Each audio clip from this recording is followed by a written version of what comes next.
ಇದು ಪೊಲೀಸಪ್ಪನ ಕರ್ಮಕಾಂಡದ big exclusive story. ಲಂಚವನ್ನ ಸ್ವೀಕರಿಸುತ್ತಿದ್ದಾಗಲೇ ಲೋಕಾಬಲಿಗೆ ಬಿದ್ದಿದ್ದಾನೆ ಈ inspector.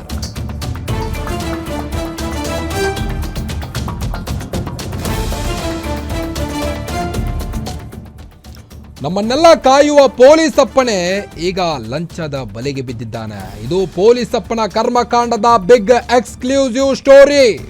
ಲಂಚವನ್ನ ಪಡೆಯುತ್ತಿರುವಾಗಲೇ ಲೋಕಾಬಲೆಗೆ ಬಿದ್ದಿದ್ದಾನೆ ಈ ಇನ್ಸ್ಪೆಕ್ಟರ್. ಗ್ಯಾರಂಟಿ ನ್ಯೂಸ್ನಲ್ಲಿ ಭ್ರಷ್ಟ ಅಧಿಕಾರಿಯ ಬೇಟೆಯ ಸ್ಫೋಟಕ ವಿಡಿಯೋ ಈಗ ಲಭ್ಯವಾಗಿದೆ.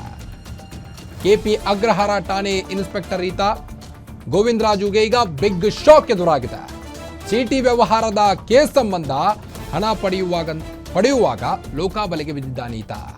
ವ್ಯಕ್ತಿಯನ್ನ ಕೇಸ್ನಲ್ಲಿ ಸೇರಿಸುವುದಾಗಿ ಆತನಿಗೆ ಬೆದರಿಸಿ ಲಂಚಕ್ಕೆ ಬೇಡಿಕೆ ಇಟ್ಟಿದ್ದ ಈ ಇನ್ಸ್ಪೆಕ್ಟರ್ 4 ಲಕ್ಷಕ್ಕೆ ಡಿಮ್ಯಾಂಡ್ ಮಾಡಿದ್ದ ಅಂತೆ. ಹಣ ಪಡೆಯುವಾಗಲೇ ಲೋಕಾಯುಕ್ತರ ಕಣ್ಣಿಗೆ ಬಿದ್ದಿದ್ದಾನೆ.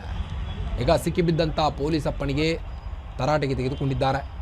ರೆಡ್ ಹ್ಯಾಂಡ್ ಆಗಿ ಇನ್ಸ್ಪೆಕ್ಟರ್ ಸಿಕ್ಕಿಬಿದ್ದಿದ್ದು ಶಿರಸಿ ಸರ್ಕಲ್ ಬಳಿಯ ಕಾರ್ ಗ್ರೌಂಡ್ ಬಳಿಯ ಒಂದು ಲೋಕಾಬಲೆಗೆ ಈಗ ಬಿದ್ದಿದ್ದಾನೆ. ಲೋಕಾಯುಕ್ತ SP ಶಿವಪ್ರಕಾಶ್ ನೇತೃತ್ವದಲ್ಲಿ ಕಾರ್ಯಾಚರಣೆ ಕೂಡ ನಡೆಸಲಾಗ್ತಾ ಇದೆ. ಇನ್ಸ್ಪೆಕ್ಟರ್ ಗೋವಿಂದರಾಜ್ನನ್ನ ವಶಕ್ಕೆ ಪಡೆದು ವಿಚಾರಣೆ ನಡೆಸಿದ್ದಾರೆ ಪೊಲೀಸರು. ಈತನೇ ಆತ ಗೋವಿಂದರಾಜು ಇನ್ಸ್ಪೆಕ್ಟರ್. ಲಂಚ ಪಡೆಯುವಾಗ ಲೋಕಾಬಲೆಗೆ ಬಿದ್ದಿದ್ದು ಚೀಟಿ ವ್ಯವಹಾರ ಕೇಸ್ ಸಂಬಂಧ ಹಣ ಪಡೆಯುವಾಗ ಲಾಕ್ ಆಗಿದ್ದಾನೆ.